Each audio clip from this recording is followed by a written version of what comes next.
ഞാൻ അവിടെ ഇങ്ങനെ കാവൽ നിന്നു. ആ നേരത്താണ് ഈ ഇന്ദ്രു ഈ സാരി ഉടുത്തോണ്ട് വന്നതും എന്നെ പ്രലോഭിപ്പിച്ച് വിളിച്ചതും.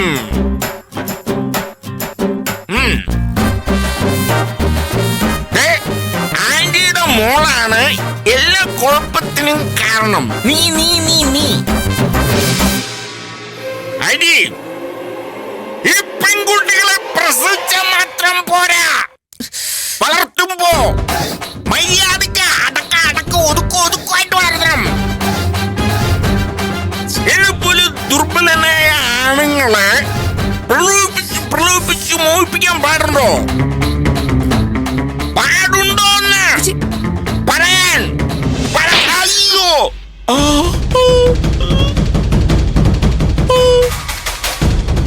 ഇതിനു മുമ്പ് നീ മദ്യപിച്ചപ്പോഴൊക്കെ ഓരോ കുഴപ്പങ്ങൾ ഇവിടെ ഉണ്ടാക്കിയിട്ടുണ്ട്.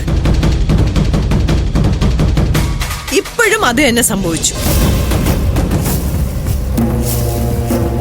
ഇനി മേലില് ഈ കോലത്തിൽ എന്റെ മുമ്പിലെങ്ങാനും കണ്ടുപോയാ മനസ്സിലായി ആന്റി.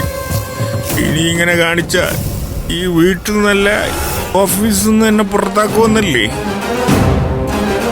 ഇന്ദ്രജെ, ഇനി നീ ഇവനെ അങ്ങോട്ട് വിടണ്ട. ഇനി നീ ചെന്ന് കാവലിരുന്നാ മതി. അല്ലാതെ പിന്നെ വേറെ ആരെയാ ഞാൻ ചുമതലപ്പെടുത്തേണ്ടേ? ചെല്ല്.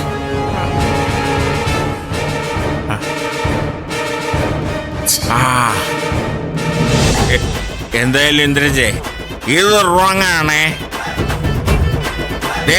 ഈ സാരി കണ്ട എനിക്കറിഞ്ഞൂടെ? ഇതുടുത്ത് താനിങ്ങനെ കുണിഞ്ഞിങ്ങനെ നടക്കുന്ന കണ്ട എനിക്കറിഞ്ഞൂടെ? എന്റെ കയ്യിൽ പിടിച്ച ഈ കൈയുടെ മിനുസം കണ്ട എനിക്കറിഞ്ഞൂടെ? മിണ്ടാതിരുന്നില്ലെങ്കിലേ മമ്മിയുടെ കയ്യിൽ നിന്ന് കിട്ടിയതിന്റെ മേലെ ആയിരിക്കും എന്റെ അടുത്തുനിന്ന് കിട്ടാൻ പോകുന്നത്. മിണ്ടില്ല. നിങ്ങൾ ഈ കുടുംബം മൊത്തം ഇങ്ങനെ വാക്ക് പാലിക്കുന്നവരാണെന്ന് എനിക്കറിയാം. ഞാൻ മിണ്ടൂല.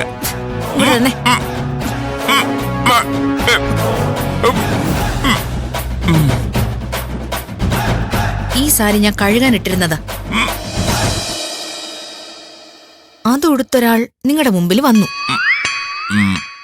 അതിന്റെ അർത്ഥം നിങ്ങൾ അവിടെ നിന്ന് മാറ്റാൻ ആരോ പണിയെടുത്തിട്ടുണ്ട് അല്ലേ? എന്തൊന്നും പറയാത്തെ?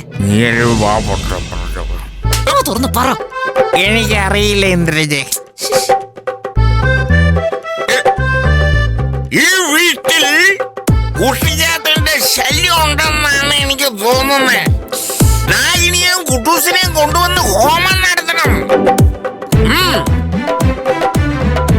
കുട്ടിജാതം പോട്ട്. എന്തായാലും സംഭവിക്കാനുള്ളതെല്ലാം സംഭവിച്ചു. നമുക്കിന്ന് ഇവിടെ കൂടാടി.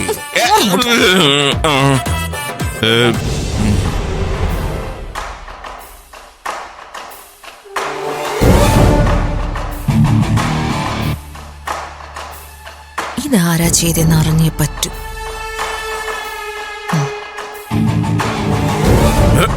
പൊടി ഇന്ദ്രജ സാരി.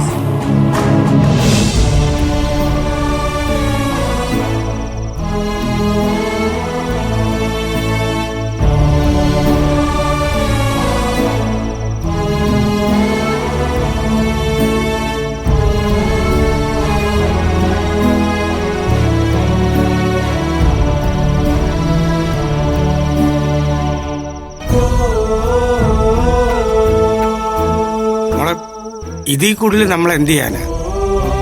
നമ്മളെ കൊണ്ടാവുന്നതൊക്കെ ചെയ്തു നോക്കിയല്ലേ മോളെ.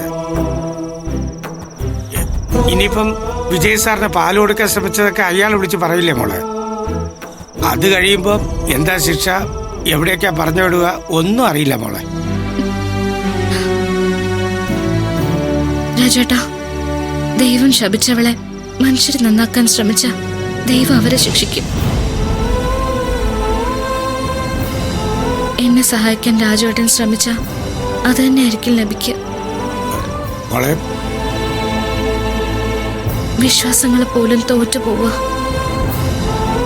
പത്മ മാഡത്തിന്റെ വിലക്ക് മാത്രമല്ല, ഞാൻ സൂര്യ സാറിനെ കാണാൻ പാടില്ലെന്ന് ദൈവങ്ങൾ പോലും തീരുമാനിച്ചിട്ടുണ്ടെന്ന് തോന്നുന്നു.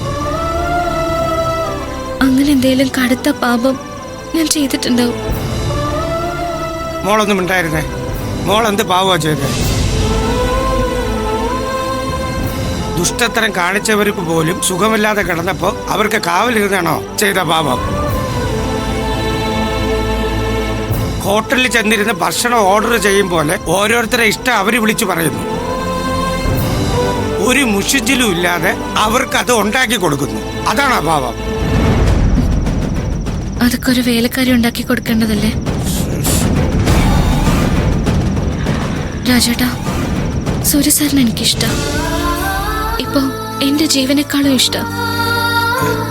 അതെന്റെ മനസ്സിന്റെ കാര്യ.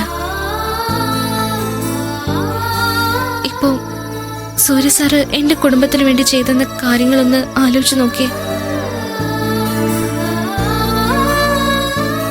എന്റെ കുടുംബത്തിനൊരു പ്രശ്നം വന്നപ്പോ ആരാ ഇടപെട്ടത്?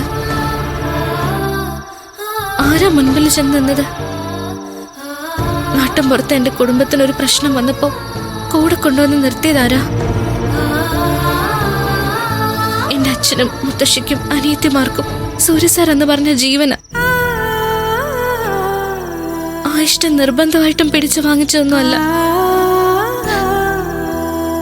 സൂര്യ സാറ് സാറിന്റെ പെരുമാറ്റം കൊണ്ട് നേടിയെടുത്തത്. ഞാൻ സുഖമില്ലാതെ കിടക്കുമ്പോ സൂര്യ സാറ് ചെയ്ത കാര്യം സൂര്യ സാറിന്റെ സ്ഥാനത്ത് വേറെ ആരെങ്കിലും ചെയ്യോ? അന്ന് സൂര്യ സാർ അമ്പലത്തിന്റെ നടയിലിരുന്നപ്പോ ഞാൻ മനസ്സുകൊണ്ട് തീരുമാനിച്ചതാ, ഇവരൊക്കെ എത്ര ആട്ടി പുറത്താക്കിയാലും സൂര്യ സാറിന് ഒരു അസുഖം വന്ന ഞാൻ പ്രാണം കളഞ്ഞാലും കാവലിരിക്കുന്നു. എന്നിട്ട് കട്ടിലേന്ന് എഴുന്നേക്കാൻ പോലും ആവാതെ സൂര്യ സാർ അസുഖം ബാധിച്ച് കിടക്കുമ്പോ ഒന്ന് അടുത്ത് ചെല്ലാൻ പോലും എനിക്ക് പറ്റുന്നില്ല. ഒന്ന് കാണാൻ പോലും പറ്റുന്നില്ല. എന്റെ ജീവിതത്തിൽ ഞാൻ കണ്ട ഏറ്റവും നല്ല രണ്ട് മനുഷ്യരാ യതീന്ദ്രൻ സാറും സൂര്യ സാറും. അവിടെയാ രാജുവേട്ട എന്നെ തോൽപ്പിച്ചത്. ഇപ്പൊ നീ സൂര്യ സാറിന്റെ അടുത്ത് നിന്നോ, സൂര്യ സാറിന് വേണ്ടതൊക്കെ ചെയ്തു കൊടുത്തോ.